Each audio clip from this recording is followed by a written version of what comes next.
మీరు ఆలయాన్ని ఒకసారి పూర్తిగా గమనిస్తే ఆలయానికి 4 ద్వారాలు ఉంటాయి. 4 వైపుల నుంచి, అంటే తూర్పు, పడమర, ఉత్తర, దక్షిణ దిక్కుల నుంచి మీరు ప్రవేశం చేయవచ్చు.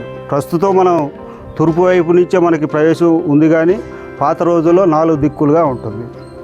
సరే, ఆలయం చక్కగా చతుర్ముఖ ఆకారంలో పానపట్టం మీద ఆ బ్రహ్మదేవుడు 4 దిక్కులుగా, అంటే బ్రహ్మదేవుడు 4 తలకాయలు ఉంటాయి కాబట్టి ఆ 4 దిక్కుల్ని మనకి చూపిస్తూ ఉన్నారు.